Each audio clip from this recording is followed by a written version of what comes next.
Hello, good morning. It's Wednesday at 8 a.m. and this is the live Q&A that I do for students from Become Euphoric to answer any kind of questions you might have about taking a break from alcohol and living your best alcohol-free life.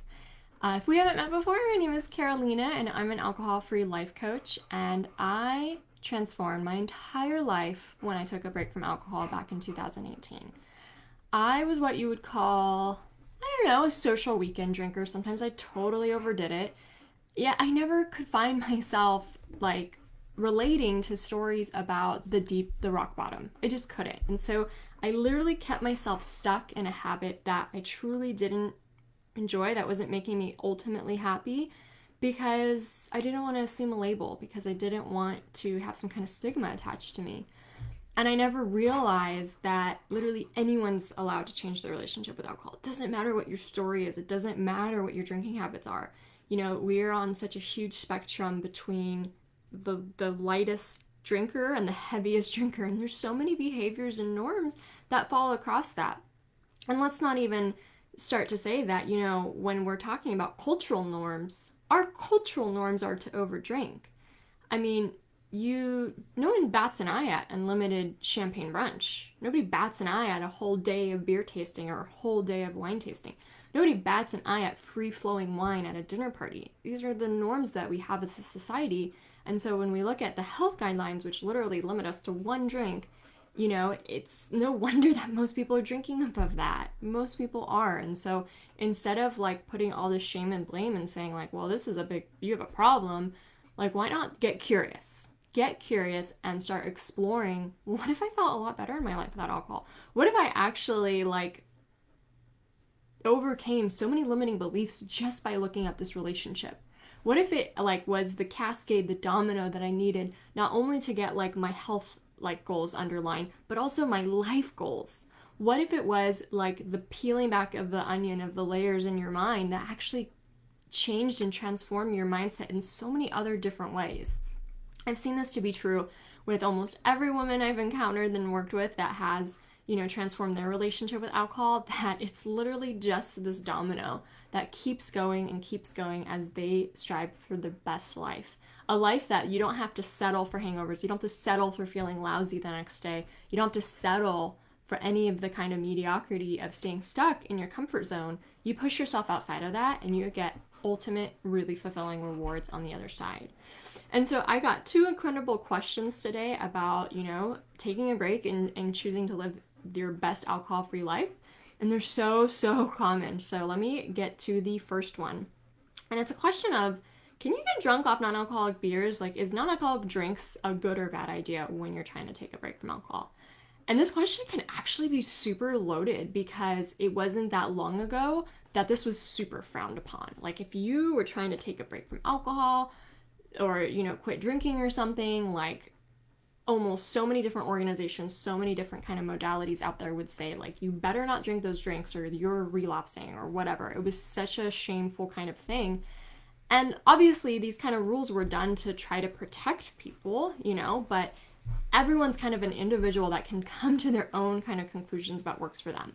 I personally believe that one of the worst things that you could do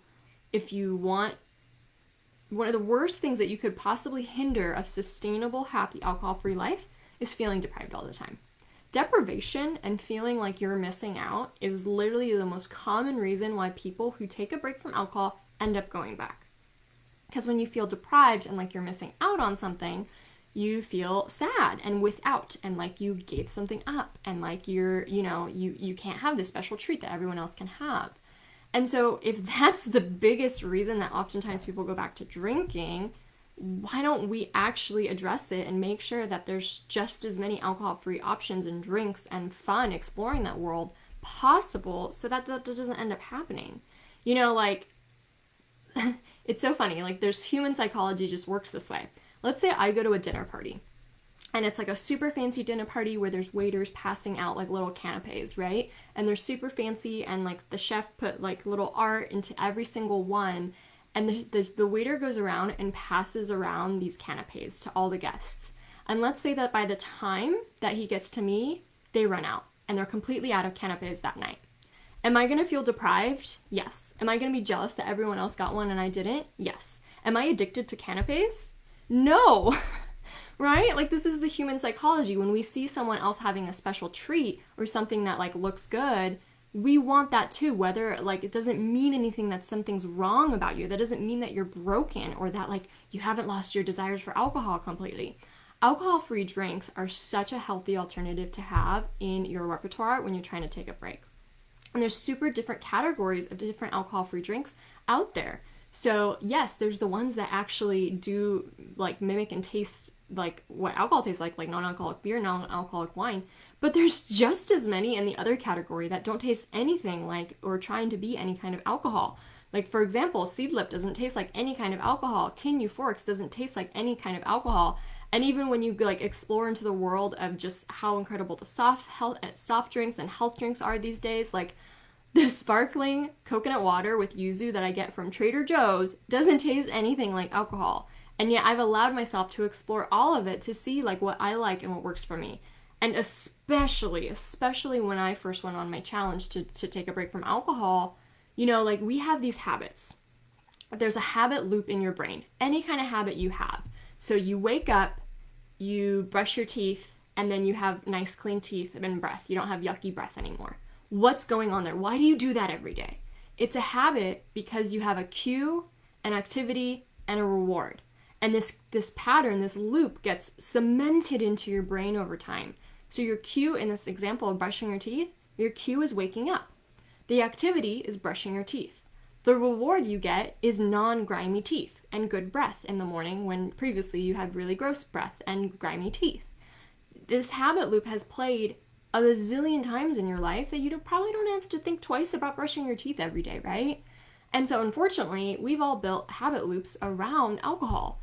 Cue, it's 5 p.m. on a Friday night. Activity, I drink alcohol. Reward, I feel a sense of relaxation for 20 minutes and then it kind of goes crashing after that. But you see, we've done the same thing. And so the hardest thing to do to change a habit is to have a cue and just like willpower through it and just say, I'm not going to do the activity. I'm not going to do the activity. The key in changing any kind of habit, and this is backed by so much scientific studies and literature, is you have a cue, you change the activity, and then you get the same reward. So when it comes to drinking alcohol-free drinks, you have a cue. It's Friday at 5 p.m.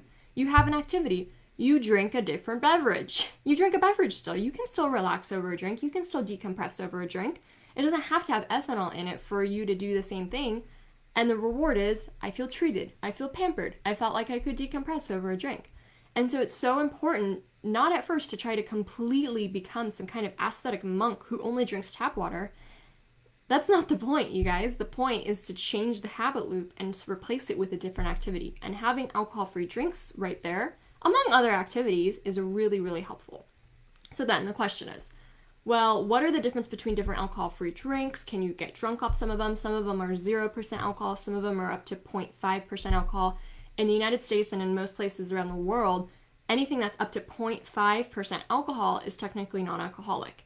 And it's not just non-alcoholic beer that is technically under that percentage. So here's a few other things that have up to 0.5% alcohol in them. Did you know that Pepsi and Coca-Cola have trace amounts of alcohol? Did you know that most fruit juices do? Did you know that a ripe banana does? Did you know that kombucha does? Did you know that bread does? So there's so many products that we have, that we eat and consume, that have trace amounts of alcohol. So just because a beer is 0.5%, that's just the limit before you have to start calling something an alcoholic drink. A lot of our different food products, even like salad dressings with the vinegar, have trace amounts of alcohol in them. So is it possible to get like drunk off that? Can you have enough of those non-alcoholic beers to eventually like reach a state of drunkenness? I don't believe that's possible. I think you would throw up before you had that many. I think it's impossible to drink that much before literally you would throw up because it's just too much liquids. And I'd love to share a little bit about like there's 3 different ways even to make non-alcoholic beer, for example. So for the first way is literally to brew normal beer and then to remove the alcohol. And you can either remove the alcohol by burning it off or by reverse osmosis. And so some companies do that. The second way to make it is to brew a strain of yeast that actually doesn't produce alcohols in the first place. So you're still fermenting the product, but you're never creating ethanol in the process of fermentation. So for example, Surreal Brewing is a brewery that does that. They don't ever create much alcohol in the first place. They brew with special strains of yeast so that in the end of the day, there's no alcohol that's created. And then the last category of how you can make beer is really similar to how you make soda. And it's kind of crude the way I'm sharing it. I'm sure it's way more advanced that they do in the factories and stuff. But basically it's taking like a beer flavored syrup and adding it with like sparkling water. So it's almost like, it's literally like how you make soda, and that product has then never been fermented. And so when sometimes people ask me, is it possible to get drunk off non-alcoholic beer, or like, well, how come then sometimes every once in a while I've not felt good the next day? And it's totally possible to not feel good the next day if you've had a lot of these drinks. And the reason is not because there's so much alcohol that you're consuming. It's actually the byproducts of fermentation that you're consuming. So if you have like 5 of these, you actually might wake up with a slight hangover, and it's not because of the alcohol, it's because of the byproducts of fermentation and all that other kind of stuff that's in it. So if you want to avoid that easily, you can have the kind of products that never fermented in the first place.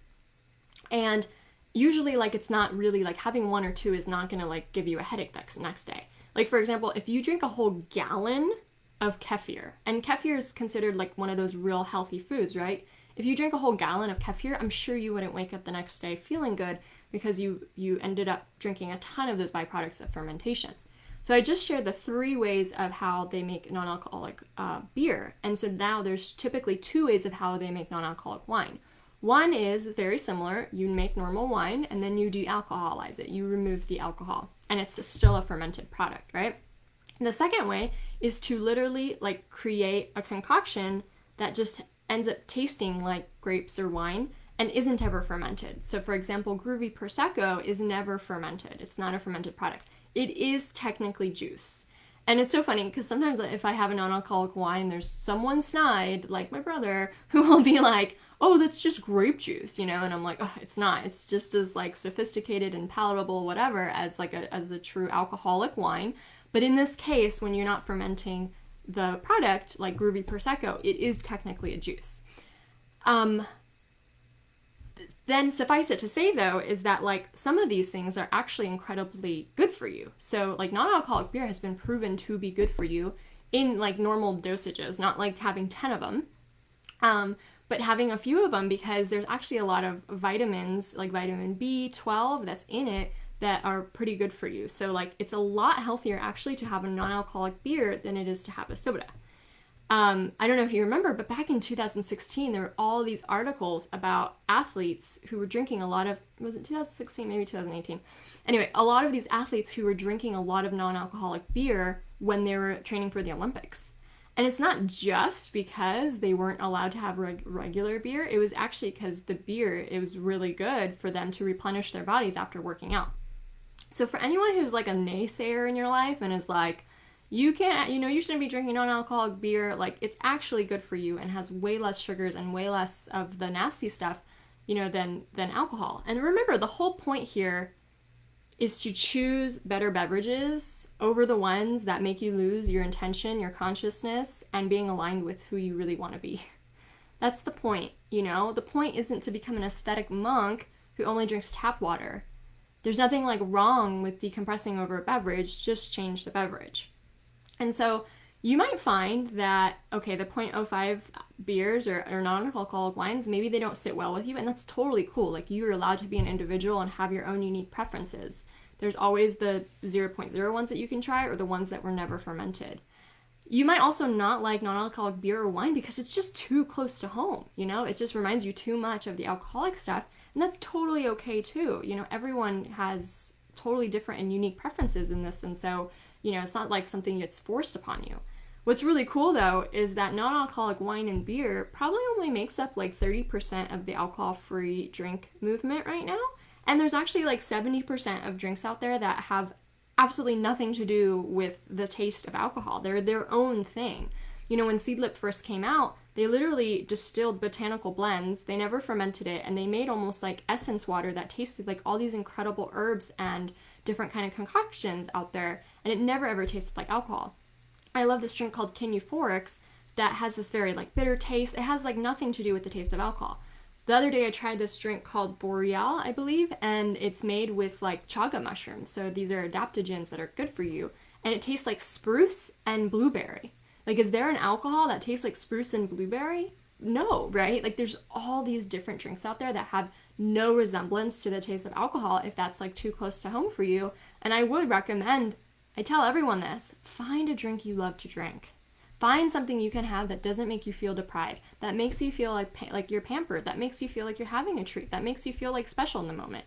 You know, I just shared that example earlier about if I went to a dinner party and everyone was passing out, the waiters were passing out canapes to everyone, and by the time they get to me, they run out of canapes, I would feel deprived. I would feel jealous of everyone else who has a canape. Am I addicted to canapes? Absolutely not.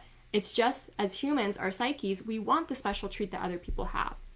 So it's really important, especially when you're going out to a party or to a dinner or to any place where people will be drinking around you, to have something that makes you feel treated in that moment too. You don't have to go aesthetic and drink a tap water if that makes you feel boring.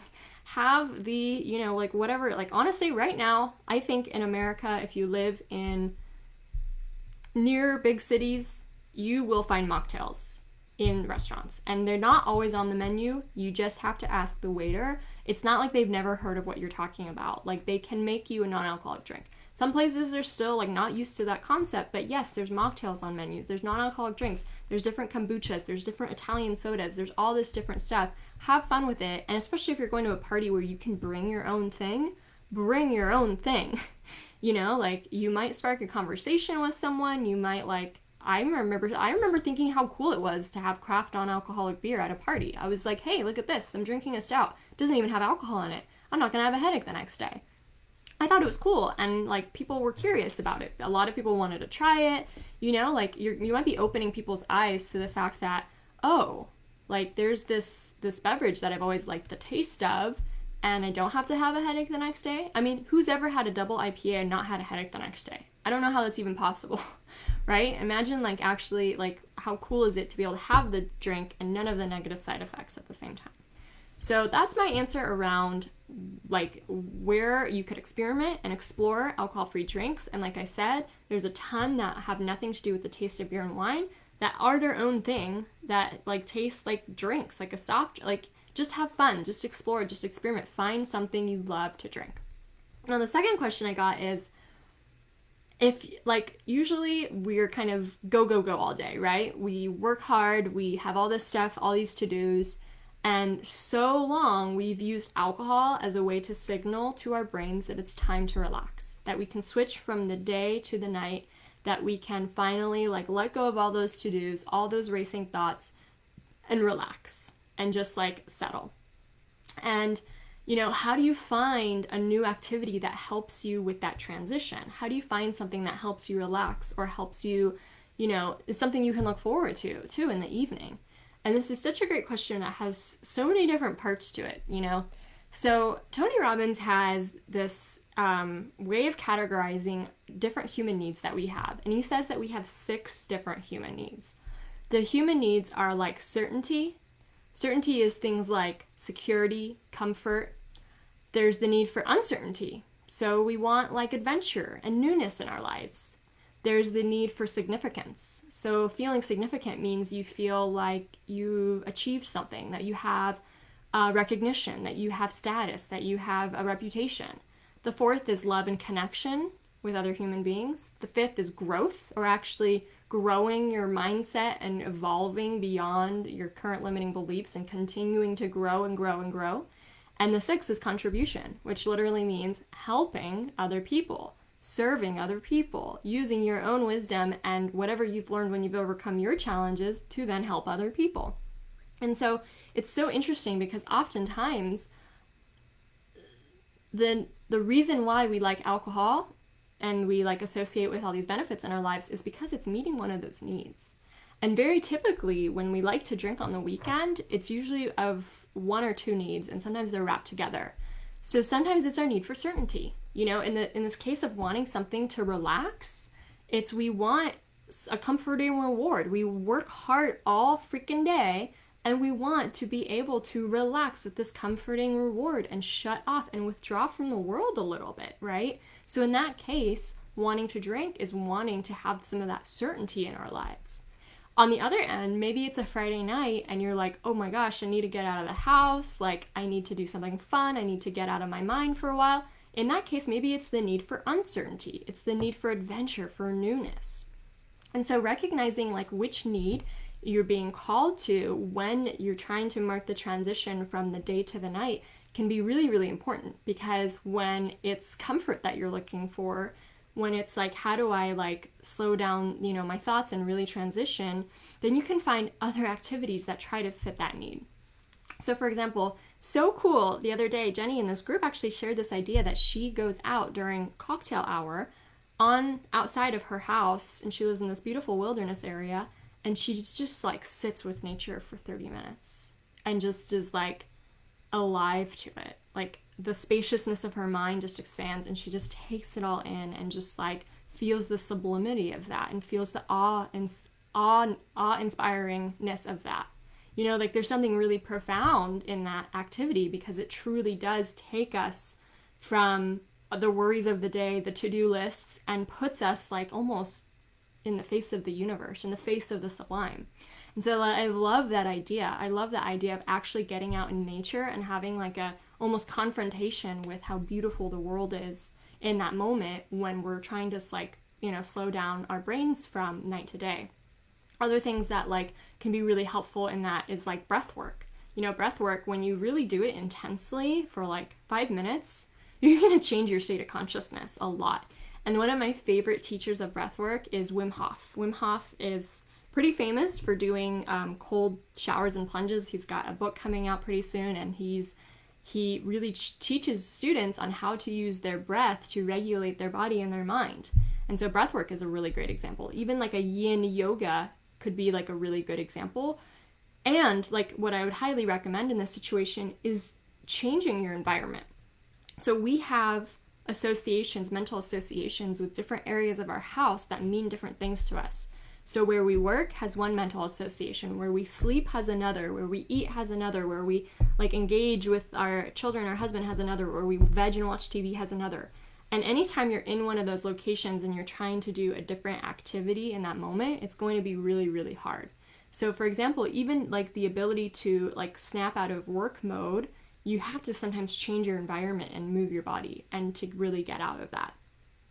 Other times, instead of looking to relax, the need or desire for alcohol is a desire for uncertainty, some newness, some adventure, something like crazy to happen, And this one is kind of like interesting, because like, what does a 30-something, 40-something, 50-something woman do that's so crazy to be able to actually meet that need, Like, it's not like we can just run off with some random guy at a bar. It's not like we want to go get drunk. Like, it's, what is a, like, almost like, like, what do we do that meets that need, that actually works?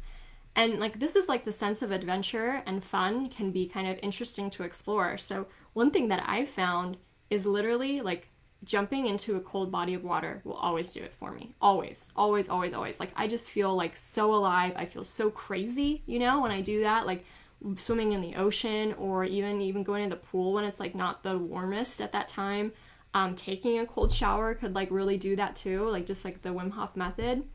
And what are other ways of meeting that need for newness and adventure? So like, I love to get out and explore an area that I haven't ever explored before, or that I haven't really been to in a while. Like, I love that. I love lately being like a tourist in my own city and just going to places and like having a sense of newness and adventure about them. I love going on date nights, going somewhere new, like a new restaurant and then a new activity. So the other night, my husband and I went to a really cute movie theater where we watched movies under the stars, and it was old movies. Like it's called Cinema Under the Stars, and we watched an old movie with Audrey Hepburn and Cary Grant. And it was so out of our normal routine, like especially with quarantine and not going out for a long time, it was so out of our routine to go and get like a really nice fancy dinner and then go watch a movie under the stars on a Thursday night, And that's the thing when you don't drink alcohol. A lot of times I always saved like a good time for Friday, Saturday night, right? Because if it was Monday or Tuesday, I would have to deal with the consequences the next day for work, right? And so it's so cool to even like, what if you had a date night on Monday night? What if you went out and like did something crazy on a Tuesday? What if you like went out and had a picnic in the park on a Tuesday? You know, at like a community park in your area? What if you went to the beach on a Tuesday? What if you went to the lake on a Tuesday?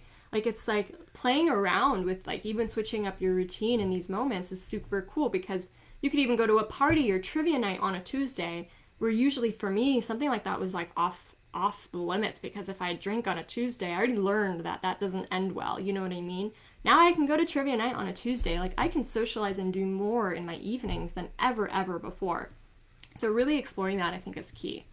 And the last thing I want to like just mention with this is sometimes all it takes is some patience for the effect of alcohol to like for your brain to rebalance basically after the effect of alcohol has been in your life for so long. So what happens when we drink alcohol is it spikes this artificial like spike of dopamine in our brains, and it's literally like fireworks go off. So you press a button, you have a drink, and fireworks go off. You didn't have to do anything. You didn't actually have to try and create your own fun. You were not a creator in the moment. You were not an active participant in your own fun. You just pressed a button and the fireworks went off in your brain.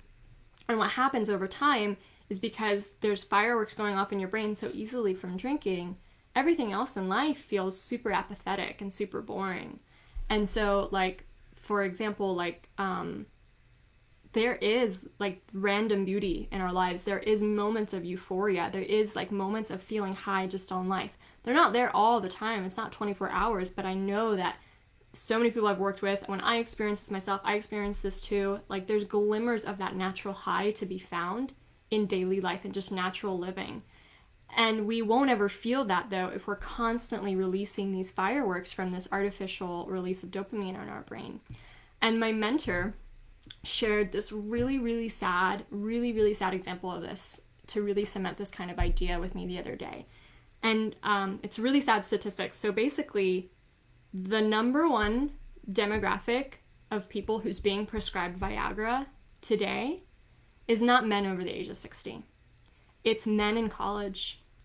And the reason why is because they were so oversaturated and overstimulated by like the crazy world of porn these days that they can't naturally enjoy themselves with a woman.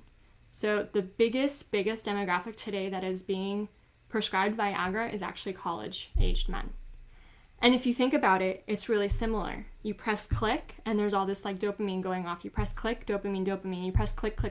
It's so easy, right? I mean, just think of a rat or a mouse in any one of those experiments where they gave it like sugar water or alcohol. It just keeps pressing the button, click. Immediate fireworks. So that nothing else matters. Nothing else gives the same effect, right?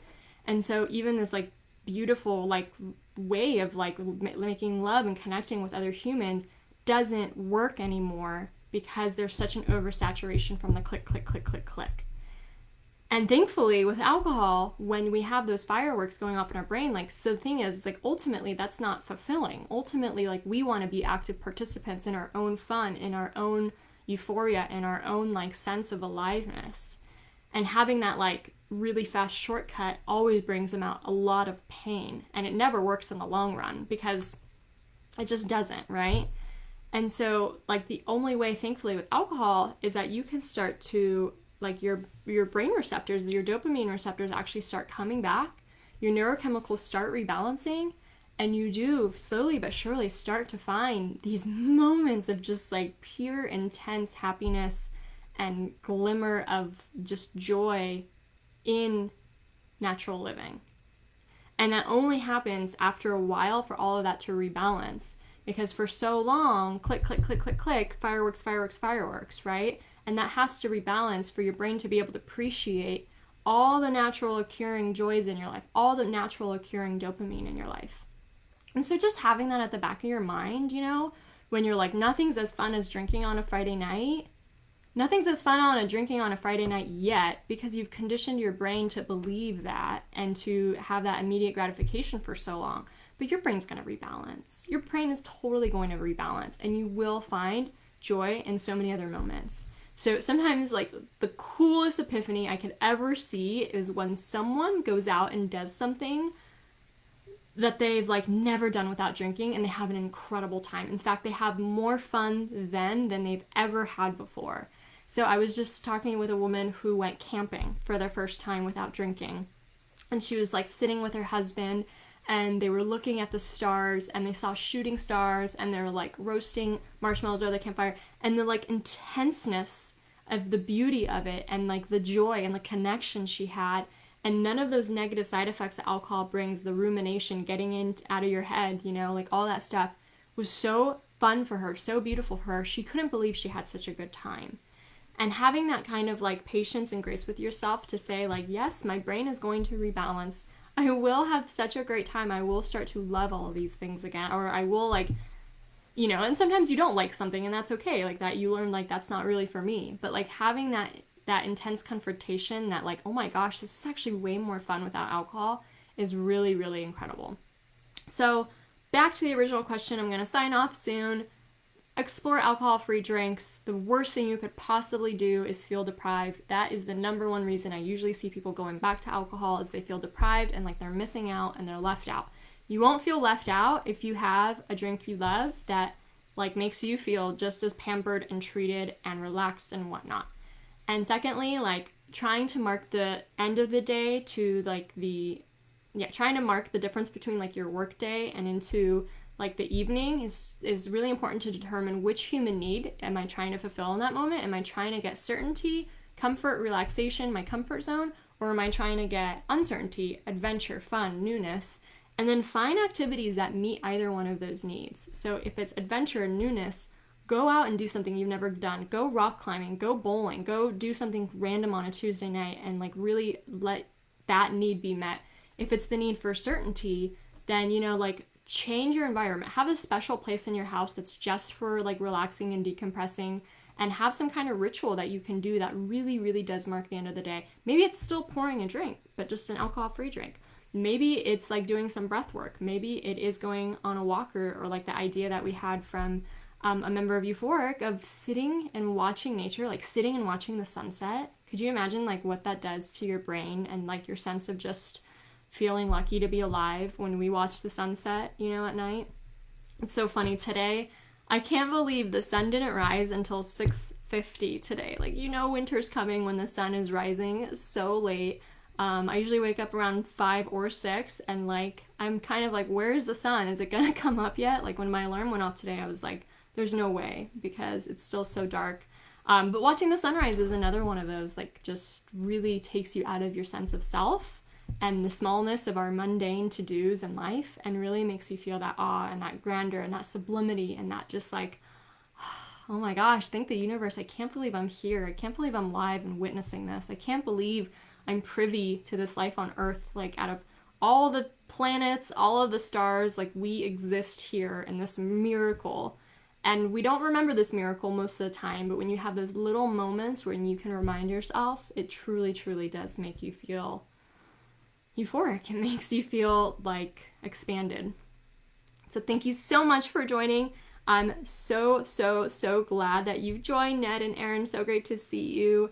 Sexy AF Spirits, Ollie, you guys are incredible. If you have any questions for next time, please do ask. There is a form in your course to be able to ask questions. So please ask. If you can't find it, just email me, no problem.